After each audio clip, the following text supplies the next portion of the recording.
দিন দিন কালো হয়ে গেছি, খেয়াল করছ? আমি তো বড় জন্মের থেকে গেলাম। এই একটা জিনিস খেয়াল করছ, শাহরুখ খান পুরো সলমন ভাইয়ের মতন লাগে রে।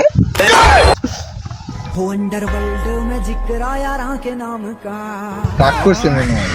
আরে না না, মজা করছি, তুই আমার এই যে মাঝে মাঝে কিছু খাওয়াস না, তুই আগের মতোই আসস, ওই ছাপড়ির মতোই আসস। এই ধরনের চুলমুল কেমনে রাখছে, পুরা ছাপড়ি।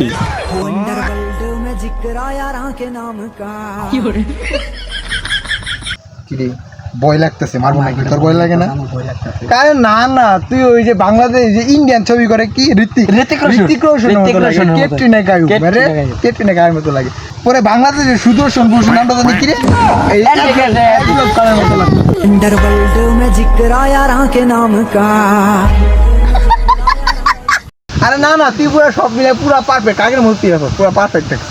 हो अंडरवर्ल्ड में जिक्र आया के नाम का।